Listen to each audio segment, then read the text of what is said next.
గాక. యోహాను సువార్త 19 అధ్యాయం చూసుకుందామండి. యోహాను సువార్త. అటు తర్వాత సమస్తమును అప్పటికి సమాప్తమైనదని యేసు ఎరిగి లేఖనము నెరవేరినట్లు నేను దప్పికొనుచున్నానెను. చెరకతో నిండిన ఒక పాత్ర అక్కడ పెట్టి ఉండిన గనుక వారు ఒక స్పంజి చెరకతో నింపి ఇస్సోపు పుడకకు తగిలించి ఆయన నోటికి అందించిరి. యేసు ఆ చెరక పుచ్చుకొని సమాప్తమైనదని చెప్పి తల వంచి ఆత్మను అప్పగించెను. దేవునికి మహిమ కలుగును గాక. హల్లెలూయా, హల్లెలూయా. ఈ యొక్క 7 మాటల్లో కూడా దేవుడు తండ్రికి ఆత్మను అప్పగించుకున్నట్లుగా బైబిల్ చెప్తుంది. ఆత్మ ప్రతి ఒక్కరికి ముఖ్యమైంది. దేవుని రాజ్యంలో ఉండవలసింది. ఆత్మ దేవుని రాజ్యంలో ఉండవలసింది. అందుకే పరిశుద్ధాత్మతో నింపబడాలట. బైబిల్ చెప్తున్న మాటలు అయితే క్రమంగా నడుచుకోవాలి, యథార్థంగా ఉండాలి, దేవునికి ఇష్టకరంగా జీవించాలి. బైబిల్ వాక్యం ఏం చెప్తుందో ఆ విధంగా జీవించాలి. ఎప్పుడైతే అలా జీవిస్తారో పరిశుద్ధాత్మ దేవుడు వారిలో నివాసం చేస్తారు. ఇష్టానుసారమైన జీవితాల్లో ఉన్నప్పుడు జీవించినప్పుడు ఆయన నివాసం చెయ్యరు, దేవుని ఆత్మ నివాసం చెయ్యరు.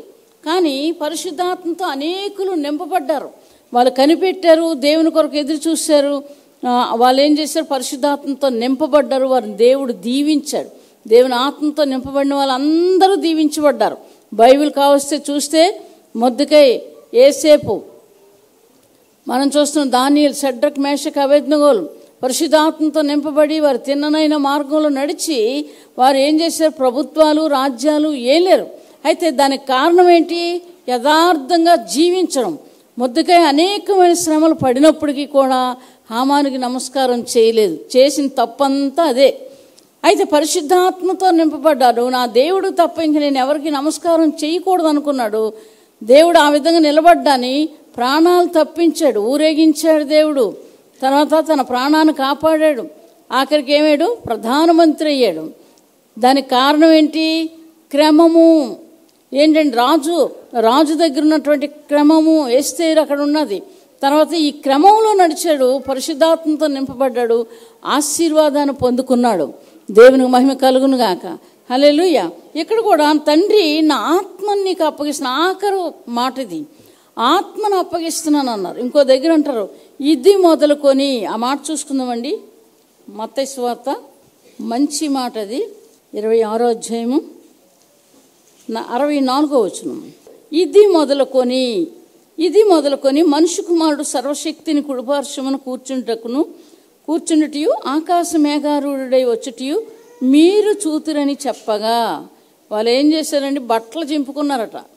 వాళ్ళు వస్త్రాలు చింపుకున్నారు. ఇంకా పై 63వ వచనం చూస్తే అందుకు ఆ ప్రధాన యాజకుడు ఆయన చూచి నీవు దేవుని కుమారుడు అయిన క్రీస్తువైతే ఆ మాట మాతో చెప్పమని జీవము గల దేవుని తోడని నీకు ఆనబెట్టుచున్నాను. అందుకు యేసు నీవన్నట్టే అని ఇక్కడ చెప్తారు. ఎందుకు? ఇది అయిపోయిన తర్వాత నేను ఎక్కడుంటాను? తండ్రి కుడిపార్శ్వమందు కూర్చుంటాను. అందుకు ఈ లాస్ట్ మాట ఏం చెప్తున్నారు? నా ఆత్మని నీకు అప్పగిస్తున్నాను. ప్రతి ఒక్కరూ ఉదయం లెగ్గానే ఏం చేయాలి? ప్రభా నా ఆత్మని నీకు అప్పగిస్తున్నాను. నాకు చెడ్డ ఆలోచనలు, చెడ్డ తలంపులు, లేదా చెడు పనులు ఇటువంటివన్నీ నేను చేయకుండా ఉండడానికి నా ఆత్మ ప్రాణ శరీరాదులు నీకు అప్పగిస్తున్నానని ఎప్పుడైతే చెప్పుకుంటారో ఆయన ఆధీనంలో మనం ఉంటాం. అంతేకాదు ఆయనకు అప్పచెప్పేసి మన ఇష్టానుసారంగా జీవించడం కాదు. దేవుని క్రమం ఉంది, క్రమం ప్రకారంగా జీవిస్తేనే. ఇందాక చెప్పుకున్నారు కదా బాబు, ఎంపీ హేమంత్ చెప్పారు, మంచి పోరాటము. నా యొక్క పరుగు కడముట్టించాను, నాకు ఇంకా సమయం లేదు, నేను వెళ్ళిపోతానని చెప్తాడు. ఆ మాట చదువు. నేను ఇందాక చెప్పాడు కదా, నేను ఇప్పుడే ప్రాణార్పణముగా పోయబడుచున్నాను, నేను వెడలిపో కాలము సమీపమై ఉన్నది. నేను వెడలిపోయే కాలము సమీపమై ఉన్నది. ఇప్పుడే ప్రాణార్పంగా పోయబడ్డాను, మంచి పోరాటం పోరాడాను అని అక్కడ పౌలు చెప్తున్నాడు. ఎందుకు? తన పరిశుద్ధాత్మతో నింపబడ్డాడు, ఒక క్రమాన్ని నేర్చుకున్నాడు. ఎటువంటి వ్యక్తి? భయంకరుడు. ఏంటంటే భయంకరుడు అంటే రక్తాన్ని, క్రైస్తవులు రక్తాన్ని ఏం చేశాడు? వడకట్టాడు అనుకోవాలి. అటువంటి భయంకరమైన వ్యక్తి యేసు ప్రభుని ఎప్పుడైతే చూసి నమ్మాడో, పరిశుద్ధాత్మతో నింపబడ్డాడో, ఏమైపోయిందండి? దెబ్బలు తినడానికి, ఆకలితో ఉండడానికి, బట్టలు లేకపోవడం కొరకు, ఇంకా నానా విధములైనటువంటి శ్రమలన్నీ అనుభవించడానికి సిద్ధపడ్డాడు. ఎప్పుడు? దేవుని మాట విని దేవుని యొక్క స్వరాన్ని వినగానే బ్రతుకు మారిపోయింది, జీవితం మారిపోయింది. ఈ విధంగా తయారయ్యాడు. అనేకులు మరి అతన్ని దూషించారు, కొట్టారు, చిత్రహింసలు పెట్టారు. తర్వాత కపట సహోదరుల వల్ల బాధ, తర్వాత అనేక విధాలుగా ఆయన బాధపడి ఎన్నో శ్రమలు పడి ఆఖరికి ఏం చేశారో హతసాక్షి అయిపోయాడు పౌలు. అయితే జీవించే జీవితం ఎంత మంచిగా జీవించాడు ఏంటండి, నా పరుగు కడముట్టించి తిని, ఇదిగో ఇప్పుడే నేను పానార్పంగా పోయబడితిని అని చెప్తున్నాడు. దేవునికి మహిమ కలుగును గాక. హల్లెలూయా, హల్లెలూయా. ఇక్కడ ఆత్మను అప్పగించాను, నా తండ్రి నా ఆత్మను నీకు అప్పగిస్తున్నానని చెప్పి ఆత్మను అప్పగించారు. ప్రతి ఒక్కరు కూడా ఆత్మ కొరకు చాలా జాగ్రత్త పడాలి. ఎంత జాగ్రత్త మీరు పడినా సరే ఏంటంటే మీ క్రియలు కానీ సరిగ్గా లేకపోతే ఆత్మ మీలో ఉండదు, దేవుని ఆత్మ మీలో ఉండదు. అందుకే ప్రత్యేకమైన జీవితం. చాలామంది ఏం చేస్తారు, లోకంతో కలిసిపోతారు, లోకస్తులతో కలిసిపోతారు. పర్వాలేదులే అనుకుంటారు. ఇక్కడ అలా చెప్పలేదు. తిన్నననే మార్గంలోనే నడవాలి. అప్పుడు పరిశుద్ధాత్మ దేవుడు మనలో ఉంటారు. అటోక అడుగేస్తాను ఇటోక అడుగేస్తానంటే దేవుని ఆత్మ మనలో ఉండదు.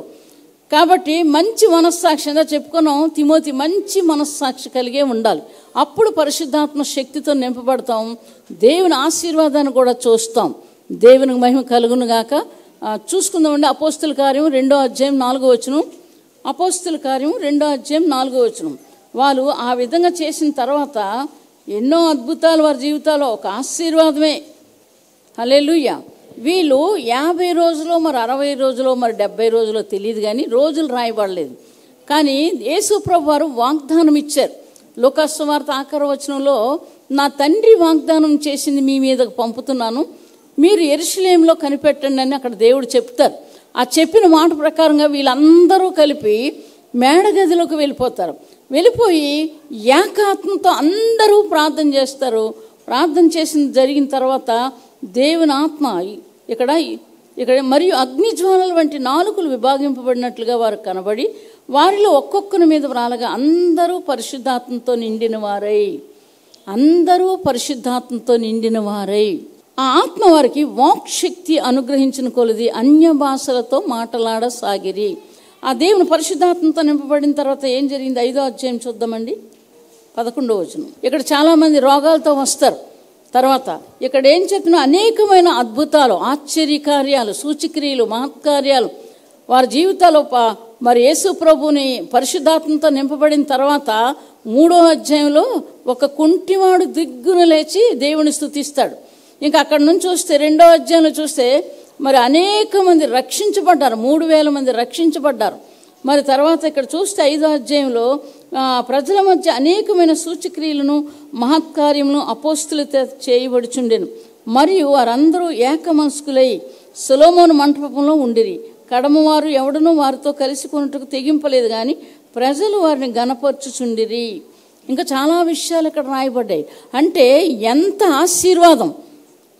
ఆశీర్వదించబడుతున్నారు, చక్కగా ఆయన నడిపిస్తున్నారు. ప్రభు అయినటువంటి పరిశుద్ధాత్మ దేవుడు నడిపిస్తున్నారు. సంఘం అభివృద్ధి చెందింది. తర్వాత ఏం చేశారు, ఇక్కడ ఆశ్చర్యకార్యాలు వారి జీవితాల్లో చూశారు. కాబట్టి యథార్థంగా, నిర్దోషులుగా, నిష్కపటమైన మనసు ఎప్పుడైతే ఉంటుందో పరిశుద్ధాత్మతో నింపబడతారు. అందరితో కలుసుకోవడం, ఏకాత్మ ఉండాలి. ఒకరు ఇటు అంటే అది కుదరదు. ఏంటంటే మనసు ఒక మనిషితో కలవాలంటే ఏంటండి, సపోజు రమేష్ ఉన్నాడు, తను మాటలు చెప్తున్నాడు, దేవుని మాటలు చెప్తున్నాడు. చెప్పినప్పుడు నేను వినాలి, మీరు వినాలి. అప్పుడు ఏం చేయాలి, దాని ప్రకారంగా నడవాలి. నడిచినప్పుడు ఏమవుతుంది, ఆ మాట ఒక్కటే మాట తిరుగుతుంది. ఆ మాట ఏమవుతుంది, అందరిలో పనిచేస్తుంది. అది ఏకాత్మ వస్తుంది. ఆ ఏకాత్మ వచ్చినప్పుడు పరిశుద్ధాత్మ శక్తితో నింపబడతాము. ఒక మనిషి మాట మంచిదైతే వినడం నేర్చుకోవాలి, చెడ్డ మాటలు వినకూడదు. మంచి మాట అయితే మనం వినడం ఎప్పుడైతే నేర్చుకుంటామో తప్పకుండా ఏదో ఒక రోజుని దేవుని ఆత్మతో నింపబడతాం. ఇటువంటి కార్యాలు మన జీవితాల్లో చేస్తాడు. గొప్ప ఆశీర్వాదం కూడాను. దేవునికి మహిమ కలుగును గాక. హల్లెలూయా. మరి మత్తయి సువార్త 25 చూస్తే ఎవరు ఏం చేశారో, ఎక్కడ ఎవరున్నారో అక్కడ కూడా చెప్తారు. నా కుడి పక్కన ఎవరున్నారు, గొర్రెలు ఉన్నాయి. ఎడమ పక్కన ఎవరున్నాయి, మేకలు ఉన్నాయి. ఏంటండి రాజుని చూసి వాళ్ళు ఏం చెప్తున్నారు, రాజు వాళ్ళ గురించి, ఇదిగో నేను ఆకలిగా ఉంటేని నాకు బట్టలు ఇచ్చారు, నేను దాహంగా ఉంటేని నాకు దాహానికి నీళ్ళు ఇచ్చారు, అండ్ నేను జైల్లో ఉంటప్పుడు మీరు వచ్చి నన్ను పలకరించారు, నాకు అన్నీ చేశారు. కాబట్టి మీరు నా తండ్రి చేత ఆశీర్వదించబడిన వారులారా, లోకం పుట్టక ముందు మీ కొరకు సిద్ధపడిన రాజ్యంలోకి ప్రవేశించమని యేసు ప్రభు కుడివైపున ఉన్న వాళ్ళందరినీ పిలుస్తున్నాడు. ఇటువంటి బ్రతుకుందా? ఇటువంటి జీవితం ఉందా? ఒక్కసారి మిమ్మల్ని మీరు పరీక్షించుకోండి. ఇటువంటివి పరీక్షించుకొని అలా ఉంటే తప్పకుండా వెళ్ళిపోతాం దేవుని రాజ్యంలో, గ్యారంటీ. ఎందుకు? మీరు జీవిస్తే చెప్పగలరు. మీరు పౌలు చెప్పినట్లుగా నా పరుగు కడముట్టించేతని, నా కొరకు ఈ కిరీటం ఉందని ఆయన చెప్తున్నాడు. నీతి కిరీటమో జీవ కిరీటమో అక్కడ రాసి ఉంది. ఏంటి ఇది ఉంది నా కొరకు, నేను వెడలిపోయే కాలం వచ్చిందని అక్కడ చెప్తున్నాడు. ఏంటండి, ఎంతో భయంకరమైనటువంటి పనులు చేసిన వ్యక్తి మారిపోయిన తర్వాత ఎలాగ తయారయ్యాడు? డబ్బు కోసం ఆశపడలేదు. ఏంటండి, డబ్బు లేనప్పుడు అకులా ప్రిస్కల్లి వాళ్ళ ఇంట్లో ఉండి ఏం చేశాడు? డేరాలు కుట్టి, అందరూ తిన్నారు, డేరాలు కుట్టి డబ్బులు సంపాదించి భోజనం చేసిన దినాలు ఉన్నాయి. ఆ విధంగా కష్టాలు పడి సంపాదించుకున్న డబ్బులతో తిన్నారు. పరిశుద్ధాత్మతో నింపబడ్డారు. శిష్యులందరూ నింపబడ్డారు పరిశుద్ధాత్మతో. ఎప్పుడు? దేవుడు మాట విన్నారు వాళ్ళు. మీరు వెళ్ళిపోయి నా తండ్రి వాగ్దానం చేసిన దాని కొరకు మీరు వెళ్ళి కనిపెట్టండి అని చెప్పినప్పుడు ఆ మాట విన్నారు. తండ్రి ఏం వాగ్దానం చేశారు? మీ మీదకి పరిశుద్ధాత్మను పంపుతానని చెప్పారు. పరిశుద్ధాత్మ పొందుకున్న తర్వాత వాళ్ళు ఏం చేశారు? భూదిగంతాల వరకు సాక్షులుగా వాళ్ళు ఉన్నారు. దేవుని కొరకు చెప్పడం మానలేదు, ప్రార్థన మానలేదు, వాక్యం మానలేదు, శ్రమలు వస్తుంటే అవి భరించడం మానలేదు. అన్ని విధాలుగా కూడా దేవునికి ఇష్టమైన జీవితం జీవించారు. ఆఖరి పరలోక రాజ్యంలోకి వెళ్ళిపోయారు. ఇది పరిశుద్ధాత్మలో ఉన్నటువంటి శక్తి. దేవునికి మహిమ కలుగునుగాక. హల్లెలూయా. మనం చూస్తున్నాం, ఎస్తేరు మొద్దుకై ఉపవాసం ఉండి ప్రార్థన చేశారు. అందరూ చచ్చిపోతారు. ఏంటండి దినాలు ఆ పలానోడు చచ్చాడు, ఆ సావని మనకేమనుకుంటారు, పలానోడికి ఇలాగైతే అయితావని ఇలా అనుకుంటారు. ఇలాగ కాదు. నీవు దేవుణ్ణి నమ్ముకున్న క్రైస్తవురాలు ఒకరి జీవితాల్లో అన్యాయం జరుగుతుందంటే నీవు అక్కడ బద్దలైపోయిన సందుల్లో నిలబడ్డం నేర్చుకోవాలా. ఎలా నిలబడతావు? ప్రార్థన. వాళ్ళ కొరకు ప్రార్థన చేయాలి. బద్దలైపోయింది, అవతల జీవితం బద్దలైపోతుంది. ఆ మధ్యలోకి వెళ్ళి నిలబడి నువ్వు ప్రార్థన విజ్ఞాపనలు ఎప్పుడైతే చేస్తావో ఆ బద్దలైపోయిన దాన్ని ఇలాగ కలపగలుగుతావు. దేవునికి మహిమ కలుగునుగాక. అయితే నోటితో చెప్పి బద్దలైపోయింది కదా నేను కలిపేస్తానంటే అలా కుదరదు. జీవించే జీవితం బాగోవాలి. యథార్థంగా నిర్దోషిగా ఉండాలి, న్యాయంగా ఉండాలి. ఎప్పుడైతే ఇలా జీవించి నువ్వు అలా బద్దలైపోయిన స్థలాల్లో నిలబడతావో తప్పకుండా దేవుని కార్యాలు వారు చూస్తారు, దేవునికి మహిమ వస్తుంది, దేవుడు నిన్ను ఘనపరుస్తాడు. అలా జరిగింది వారి జీవితాల్లో పరిశుద్ధాత్మ పొందుకున్న తర్వాత. కాబట్టి యేసు ప్రభు వారు ముందు నా ఆత్మ నీకు అప్పగిస్తున్నాను ఆయన తెలిసి ఇంకా అది అయిపోయిందంటే ఏం చేస్తారు? ఆయన పరలోకమే. ఏంటండి సాతానుడి దగ్గరికి వెళ్ళారైనా ఏంటండి మృతుల్ని ఏం చేశారట? సజీవులుగానే ఆయన తీసుకెళ్ళాడట. ఒక దగ్గర ఒక మాట ఉంటుంది, చెరగా తీసుకొని వెళ్ళిపోయాడు. పాత నిబంధనలో ఉన్న రక్తబలులు వీళ్ళ మీద ఉన్నాయి. ఎవరి మీద? ఏలియా, ఎలీషా, వీళ్ళందరూ, తర్వాత మోషే, వీళ్ళందరి మీద ఆ రక్తబలి తెర ఎలాగున్నదంటే ఇలాగ అడ్డుగా ఉంది. ఎలాగడ్డుగా ఉంది? ఇలాగా. ఇది దేవునికి వాళ్ళకి అడ్డుగా ఉంది. ఇలాగా. ఇప్పుడు యేసు ప్రభు వారు వచ్చి ఆ రక్తంతో తీసేశారు. ఈ అడ్డు తీసేశారు. ఈ అడ్డు తీసిగానే ఇప్పుడు ఏం చేశారు? ఆయన సిలువ మరణం ద్వారా వీళ్ళందరినీ పరదేశంలోకి తీసుకొని వెళ్ళిపోయారు. చెరగా తీసుకెళ్ళిపోయారు. తండ్రి కుడిపార్శ్వమందు కూర్చోవడానికి దేవుడు ఇందా చెప్పిన మాటల ప్రకారంగా ఇది మొదలుకొని మనుష్య కుమారుడు తండ్రి కుడిపార్శ్వమందు కూర్చుంటారు. దేవునికి మహిమ కలుగునుగాక. ఆ జీవితం కొరకు ఇక్కడ కష్టపడాలి, శ్రమలు పడాలి, ఇబ్బందులు పడాలి, అవమానాలు వస్తాయి. దేనికోసం జీవిస్తున్నావు? డబ్బు సంపాదించాలనా? ఏంటండి గొప్పలు కావాలా? మనకి డంబాలు కావాలా? వేషధారణ కావాలా? అబద్ధాలు కావాలా? మోసాలు కావాలా? అన్యాయాలు కావాలా? ఇలాగ జీవించాలంటే యేసు ప్రభు మీకు అక్కర్లేదు. మీ ఇష్టానుసారంగా జీవించవచ్చు. యేసు ప్రభు నమ్ముకున్నామని ఈ పనులు చేస్తే మీరు పరలోక రాజ్యంలోకి వెళ్ళరు. కాబట్టి జాగ్రత్తగా జీవించడం నేర్చుకోవాలి. అటొక్కాలు ఇటొక్కాలు వేస్తే దేవుడు మీకు ఏమీ చేయలేడు. ఎంతోమంది దీవించబడ్డారు. దేవునికి మహిమ కలుగునుగాక. హల్లెలూయా. నువ్వు దీవించబడితే కదా. యోసేపు దీవించబడ్డాడు, అన్నలకి కుటుంబస్తులందరికీ ఆశ్రయమయ్యాడు. ఐగుప్తు దేశంలో అన్నలకి అందరికీ కూడా ఆశ్రయమయ్యాడు. ఈ సంగతి దేవుడు ముందే తెలుసు కాబట్టి ఇలాగ చిత్రహింసలు, ఇబ్బందులు, భయంకరమైన శ్రమలు పడిన తర్వాత ఏంటండి, ఐగుప్తు దేశానికి వాళ్ళు రావడానికి అవకాశం దొరికింది. యోసేపును దేవుడు దీవించాడు. అన్నదమ్ములు కూడా మంచి స్థలాల్లో గోషేన్ దేశంలో ఉంచాడు. మంచి స్థలాల్లో ఇల్లు కట్టించి అన్నదమ్ములు కూడా పోషించుకున్నాడు. కొద్ది రోజులు అయ్యాక యోసేపుని ఎరగని రాజు వచ్చిన తర్వాత వీళ్ళకి శ్రమలు మొదలయ్యాయి. అబ్రహాము ఒక బలి అర్పిస్తప్పుడు తను ఒక బలి అర్పించినప్పుడు సరిగ్గా లేరు అక్కడ. కాబట్టి దాని నిమిత్తం 430 సంవత్సరాల శాపం వారిని పట్టుకుంది. కాబట్టి ఏ జీవితం మనం జీవిస్తున్నామో మనల్ని మనమే పరీక్షించుకోవాలి. పరిశుద్ధాత్మతో నింపబడాలా. ఓర్చుకోవడం నేర్చుకోవాలా. ఏంటంటే ఓర్చుకోవాలా. అయిపోయింది, నేను ఉండలేను, నేను భయపడుతున్నాను, ఏంటంటే నన్ను ఎలా చేసేస్తే నువ్వు చచ్చిపోతావా? 10 కత్తులు పట్టుకొని వచ్చి ఆ అబ్బాయిని చంపిమానండి, చచ్చిపోతాడా? ఉరుంబ్రాండ్ గురించి మీకు తెలిసే ఉంటుంది. ఎంతమంది తెలుసండి? తెలీదా వాళ్ళకి? ఎవరికి తెలీదా? 18 కత్తిపోట్లండి. 18 కత్తిపెట్టలేదు. చొక్కా తీసి షాలింకి వచ్చారు. మేము అప్పుడు ఆ చర్చికి వెళ్ళేవారు. ఇలా కత్తి తీస్తే కన్నాలు, ఎముకలు గూడు, ఎలా బ్రతుకున్నాడా ఈయన అని అనిపించింది నాకు. అటువంటి అయినా చావలేదు. ఎన్ని సంవత్సరాలు అంటే 100 సంవత్సరాలు మరి ఎన్ని సంవత్సరాలు బ్రతికే ఉన్నాడు ఆయన. తన యవ్వనంలో కమ్యూనిస్టులు బాధలు, హింసలు, చిత్రహింసలు పెట్టారు, కానీ దేవుడిని వదలడానికి ఇష్టపడలేదు. వారు ఆ కమ్యూనిస్టుల జీవితం జీవించడానికి కూడా ఇష్టపడలేదు. దేవుని కొరకే బ్రతికారు. ప్రపంచంలో దేవుడు వారిని ఆశీర్వదించి వాడుకున్నారు. పరిశుద్ధాత్మతో నింపబడ్డారు, వాడుకున్నారు ఆయన్ని. ఉరుంబ్రాండ్ గారు మనం చూస్తున్నాం, ఏసన్న గారు, ఏంటంటే భక్సింగ్ గారు, మరి ఇలాంటి వాళ్ళు లేరు. ఇప్పుడు ఒక్కరు లేరు. ఉన్నారేమో మనకు తెలియదు. కొంతమంది ఉంటారు. ఏంటండి మరి మనం చూస్తున్నాం కదా, ఎవరు ఆయన గిజ్జోన్ ఏం చేశాడు? దొంగ సాటును దొలగొట్టుకుంటున్నాడు.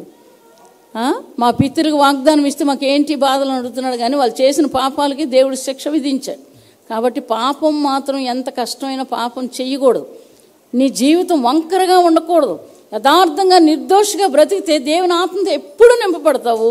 ఇందాక మనం చూసుకున్నాం కదా, నేను మీ వద్ద ఉండగానే ఈ మాటలు మీతో చెప్పి తిని, ఆదరణకర్త అనగా తండ్రి నా నామమును పంపబో పరిశుద్ధాత్మ సమస్తమును మీకు బోధించి నేను మీతో చెప్పిన సంగతులన్నిటినీ మీకు జ్ఞాపకము చేయను. మీకు తెలియని సంగతులు తెలియజేస్తాడు. నాకు మొర్రపెట్టుము, నేను నీకు ఉత్తరం ఇస్తాను. నీవు గ్రహింపలేని గొప్ప సంగతులు నేను తెలియజేస్తాను. ఏంటండి, ఎప్పుడైతే మన జీవితాల్లో అనేకమైన ఇబ్బందులు, విరిగిపోతాం, నలిగిపోతాం, ఏంటంటే సహాయం ఎట్నుంచి రాదు. ఈ సమస్య ఎలా తీరుతుంది? మనకి అనుకున్న సమయంలో దేవుడే మన సమస్య తీరుస్తాడు. ఇది నువ్వు ఎరుగుదవా ఈ సంగతి తీరుస్తాడని? నువ్వు కానీ ఎరిగితే మాత్రం నిలబడాలి. నిలబడడం నేర్చుకుని నిన్నెవ్వరూ ఏం చేయలేరు. అయితే భయం వేస్తుంది, ఆ పరిస్థితులను చూస్తే భయం వేస్తుంది.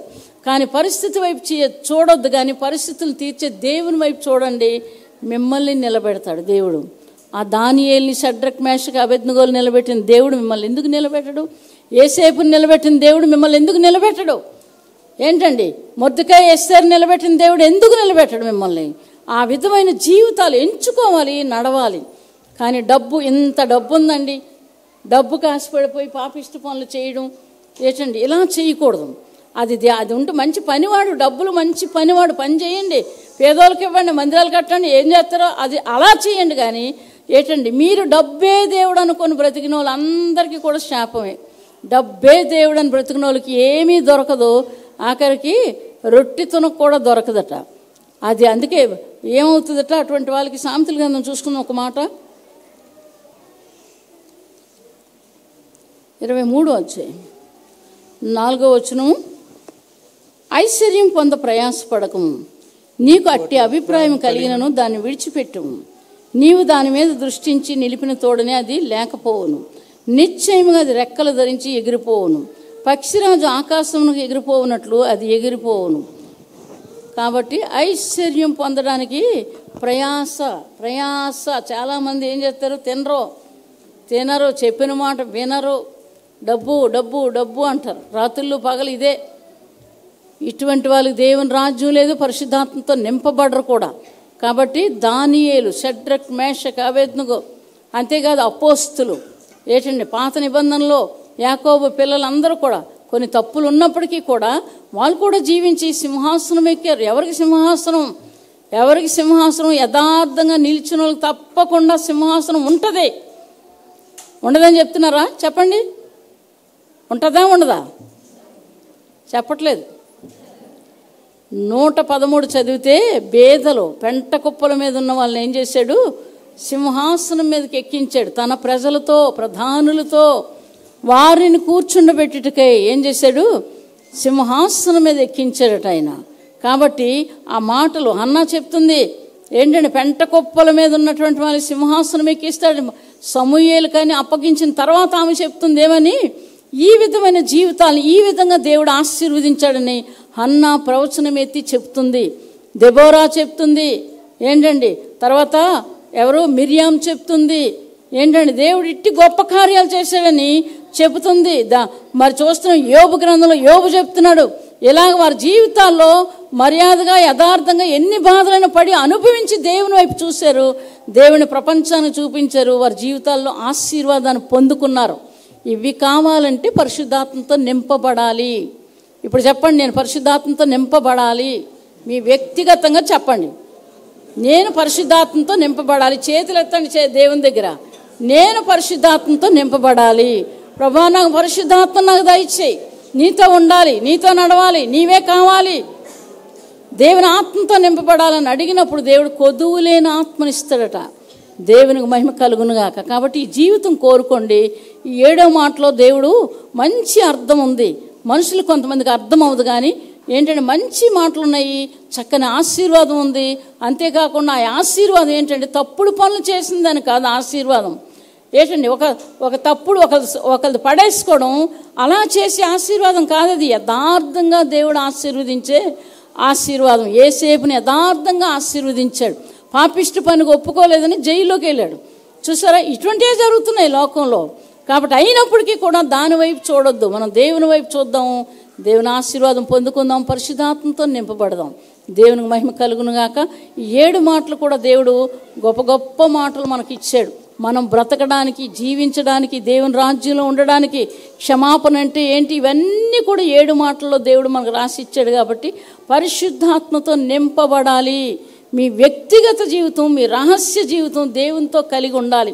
మనుషులు చూస్తున్న మనుషులు ఏదో అంటారు, ఏంటి అలాగంటారు, ఇలాగంటారు, ఏం చేస్తారు, వీళ్ళు ఇలాటోళ్ళు, అలాటోళ్ళు, ఇలాటోళ్ళు అంటారు. నిజమే అనని, నీవు లోపల ఎలా జీవిస్తున్నావు, లోపల జీవితం దేవునితో కనెక్షన్ కలిగి ఉండాలి, దేవుడితో సహవాసం కలిగి ఉండాలి, దేవునితో నడవాలి, దేవుని మాట వినాలి, దేవుడు ఏం చెప్తున్నా ఆ విధంగా నువ్వు జీవించాలి.